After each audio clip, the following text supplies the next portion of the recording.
and welcome back to another trade recap.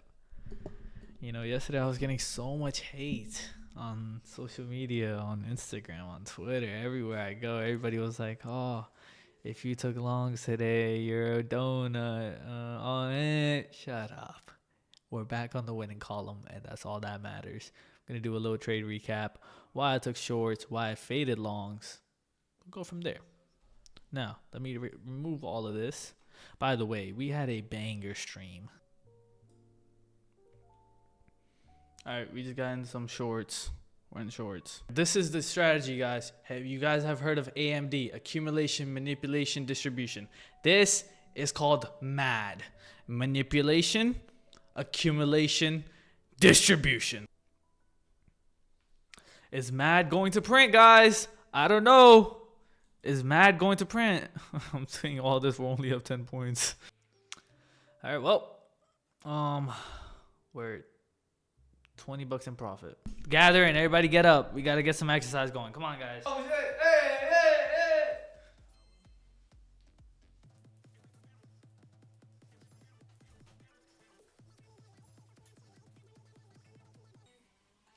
Oh, shit. Break even, guys. Break even. We're break even on this trade. Wait, all right, we're up 41 points. Let's go. Can we get a flush? Can you please get a flush? Can we hit a double bang? Mike Green. Triple bang. Triple T. Ting Tung Sahur. I've lost my mind. I'm the middle guy.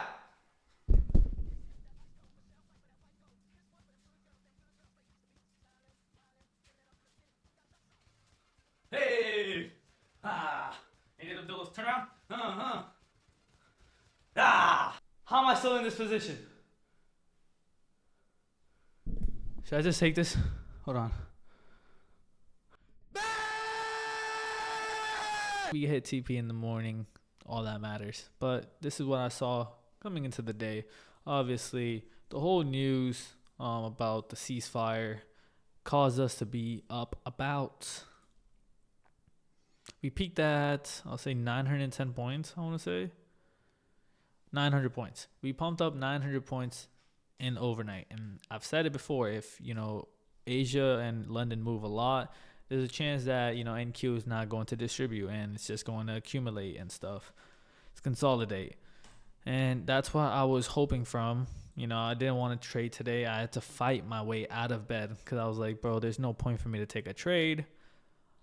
It's probably is not a good decision to take a trade because we're probably just gonna chop. But it goes to show you, if you're disciplined, you show up on your setup every single day, you might take a winning day.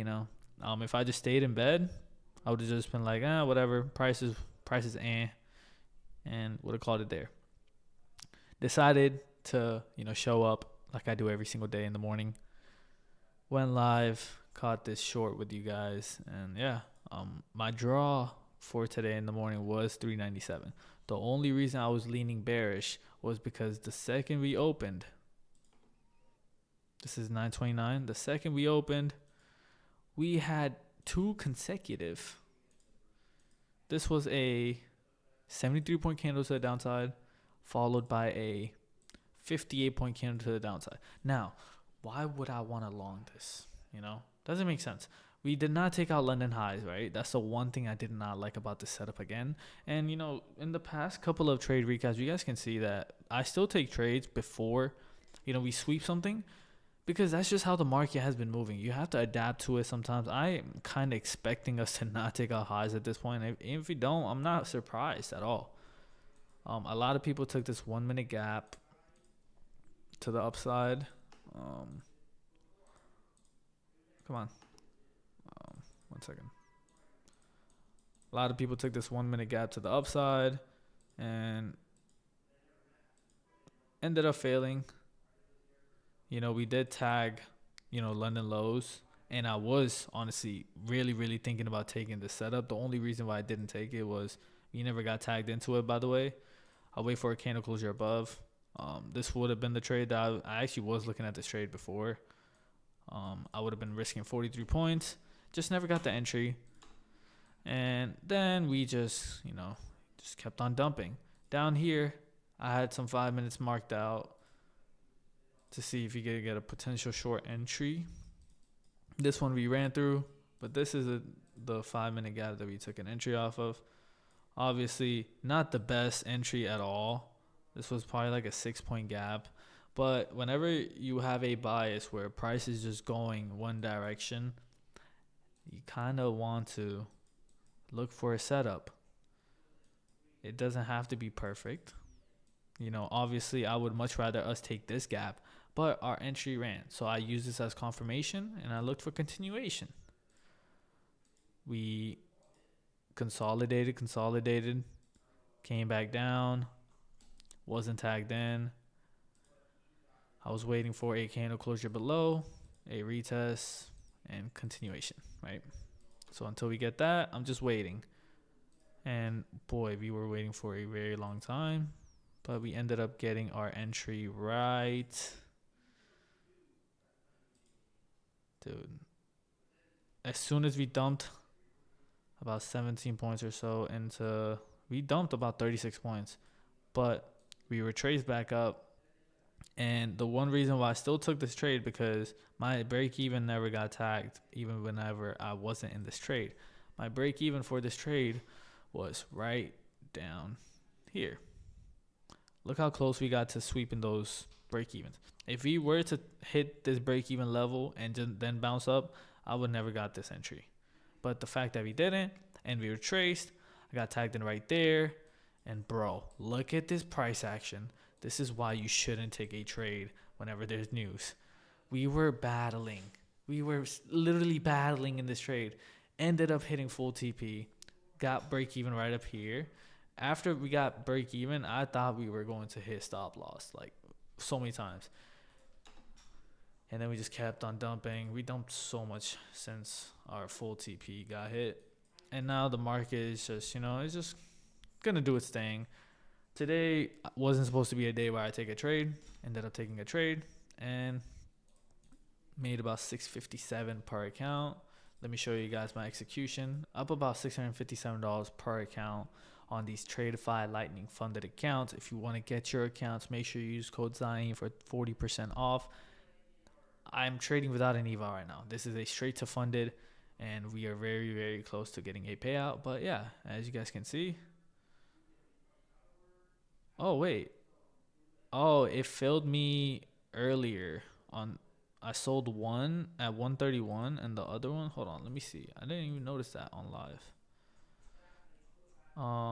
Okay, yeah. So I guess it said that I took multiple trades today, but it was a matter of 1 second because one of the contracts got filled when the other didn't. But yeah, goes to show you, you took one trade, got out,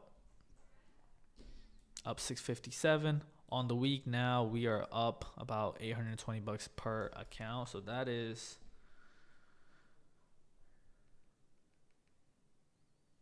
we're up about $4,100 on the week. For the month, we're up about like $2,000 around there. On these accounts since I started this. Started on the 10th, I'll say, or 11th, where this is the total damage so far. We have just over $10,000 in profits, and these are all my trades. Everything that you see here has been showcased live. I don't hide anything. I'm fully transparent about my losses, my wins. Anything I do will be shown to you. And I can guarantee you there's no other creator out there showing you these logs because they're just not transparent. Stick to my rules. Take one trade a day. Call it a day. If I take a second trade, it's going to be on stream. If not, I'm not taking a trade.